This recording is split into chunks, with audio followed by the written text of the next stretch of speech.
สุริยะเสียมศาสตร์ที่ปรึกษาเจ้าคณะอำเภอเมืองเชียงใหม่เจ้ากราบนมัสการพระครูสมุวิศวะวรกิจโยผู้อำนวยการสถานีคลื่น104.50 เมกะเฮิรตซ์เจ้าวาดวัดสะหินเจ้าเอาหน้าหมายว่าดังๆขึ้นบันทึกเสียงกราบขึ้นน้อยเดียวนมัสการพระครูบดิกาสมัครญาณสีโลรองเจ้าวาดวัดสะหินเจ้าโอเคเจริญพรสวัสดีไอ้หนุ่มสว่างเมฆเจ้าครับผมนี่ครับผมสวัสดีพี่นานเจสีนะเจ้าครับสวัสดีครับสวัสดีคุณผู้ฟังที่อยู่ต่างบ้านทุกคนทุกท่านที่กำลังรับฟังรายการธรรมะคลายเครียดอยู่ในขณะนี้นะเจ้าวัน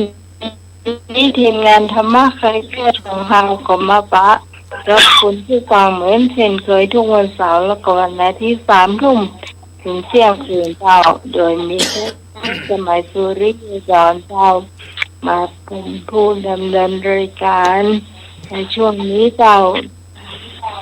สักตามคุณผู้ฟังก็รอฟังเพลงเนื้อเจ้าจะขอเพลงอย่างก็ขอเข้ามาได้เนื้อเจ้าเนาะแต่ตอนนี้นิมนต์จากสมากรเจ้า10 นิ้วอัญชลีวันทาอธิวาทขอนอบน้อมก้มกราบแด่องค์สมเด็จพระสัมมาสัมพุทธเจ้าพระพุทธพระธรรมพระสงฆ์ตลอดถึงพระสาวกพระอรหันต์ผู้บรรลุธรรมผู้ห่างไกลจากกิเลส10 นิ้วขอกราบถวายความเคารพพระมหาเถรานุเถระครูบาอาจารย์ผู้ปฏิบัติดีปฏิบัติชอบทุกรูปด้วยความเคารพอย่างสูงตลอดถึงหลวงพ่อพระครูสมุวิศวะวรกิจโจหลวงพ่อเจ้าวาดวัดไฟหินหลวงพ่อผู้อำนวยการสถานีวิทยุพุทธศาสนาและวัฒนธรรมที่มีเมตตาธรรมอย่างสูงไว้ความเคารพครูบาอาจารย์ทุกรูปอาจารย์เอารักตัวแล้วก็เจริญพรนาพิสมัยหัวหน้าธรรมะคลายเครียดจามนักการเจ้าเจริญพรพ่ออาจารย์เจ็ดศรีโดสการครับเจ้าเจริญพรลุงหน่วยเนอครับผมครับผมเจ้าแล้วก็เจริญพรท่านผู้ฟังทางบ้านเนอทางเอ่ยนามก็ดีไม่ได้เอ่ยนามก็ดีขอเจริญพรครับขอกราบนอบน้อมมาเถราลูกเถระทุกทุกองค์ครับผมกราบเป็นการครูมุสวะวรกิจโจครับผมไม่ถาเวลานมาคาเครียดครับผมธรรมสการอาจารย์พระครูบดิการมาครับผมเจริญพรลุงหน่วยธรรมสการอาจารย์รักครับผมสวัสดีพี่พิสมัยครับผมครับสวัสดีนี่ไอ้คนนี้พี่นาน74ครับผมครับสวัสดีครับพูดครับธรรมะคลายเครียดทุกท่านทุกคนนะครับผมครับมาแล้วนี่นะแค่ขอเพลงนะมาเลยครับผมก็ขอกราบไว้สาเมตตาปรมีธรรมในท่านพระครูสมุวิศวะวรกิจโจกับเจ้าอาวาสวัดปลายหินและก็ผู้อำนวยการสถานีคลื่น104.50 เมกะเฮิรตซ์ไว้ท่านพระครูบดิกาสมัครญาณสีโลครับผู้ช่วยเลขานุการเจริญพรพ่ออาจารย์สวัสดีกับพี่พิสมัยสุริโยดลหัวหน้ารายการธรรมะคลายเครียดนะครับจ้าสวัสดีเจ้า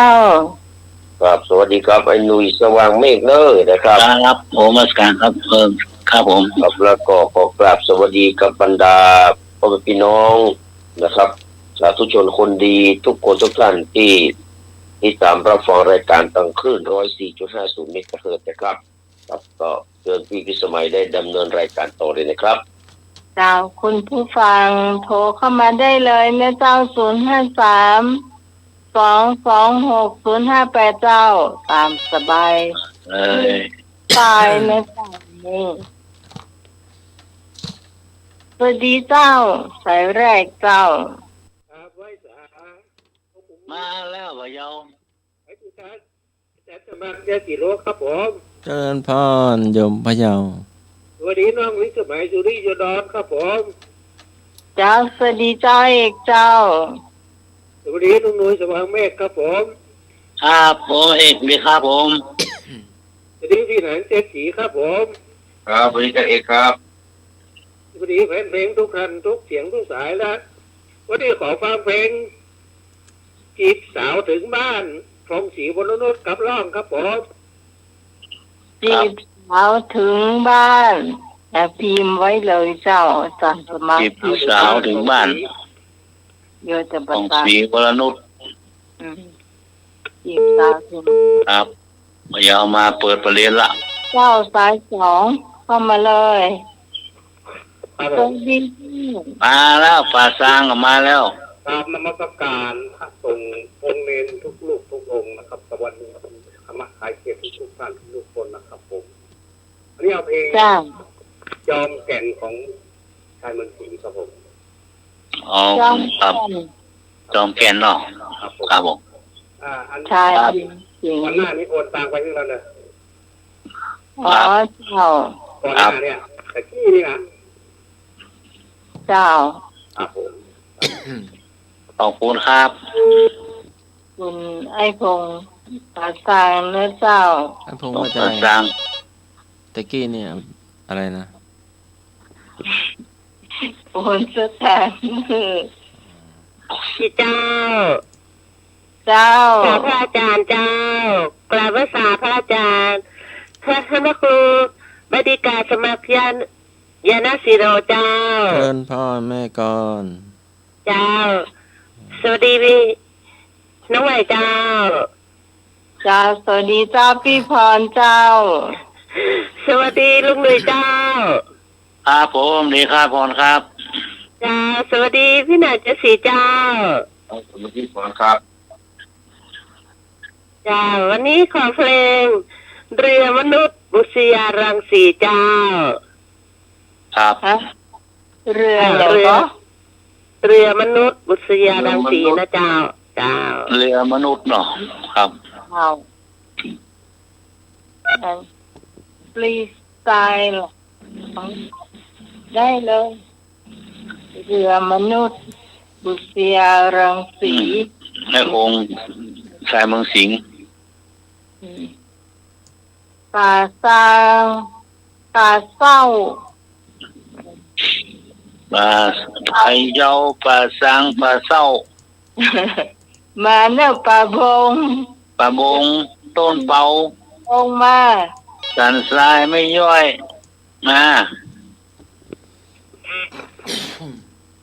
เจ้า สวัสดีเจ้า มาแล้วป่าบง มาแล้วป่าบง เจ้า วันนี้เอาเพลงอย่างเดียว นะ วันพระอย่าเว้น จะถึงแล้วออกพรรษาผู้บันฮือนี่ตัวละคน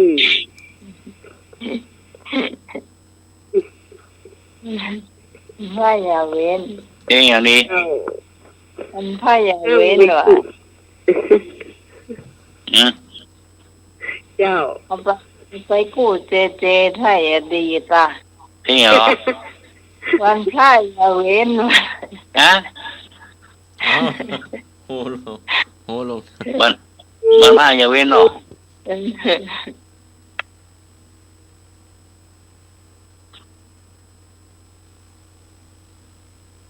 ครับผมมาแม่สมศรีลุงวัดมานึกมา แม่แม่มน แม่โมนมา ได้ แม่โนนรอแม่โนนไม่ยินสั่งมนแล้วเนอะ ได้ แม่โนนปันแดด อันนั้นน่ะให้แซ่บเวลา ครับเชื่อ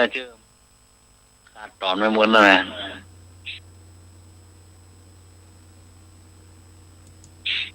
มาไม่ยอมมาสมศรีลุงวัดมาไม่หลงเจ๊ยอดมา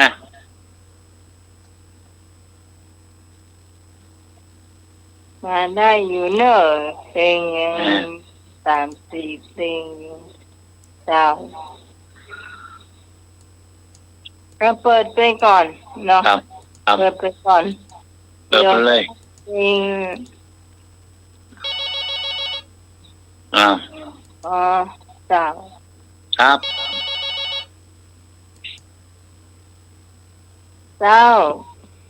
ดีขอฟังเพลงข้างหลังภาพของหนูมิเตอร์เจ้า ข้างห หลั ลั ง ง ภาพ เขียนว่ายายเนาะ เอา แม่หยา ให้หนูเสร็จน้อยเดียวเนอะ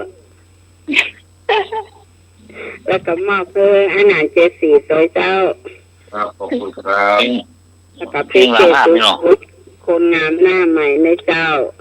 แล้วก็ให้พงให้เอกพี่สอนคนงามน้องกรกำมวลคนเก่งตัวในเจ้า นี่แม่หยาแม่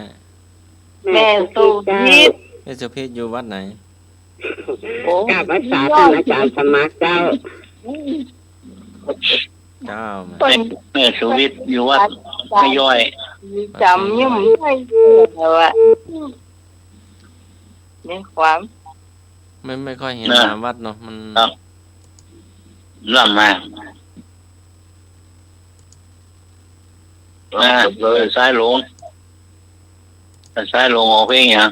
มีพี่สาวต้องเปา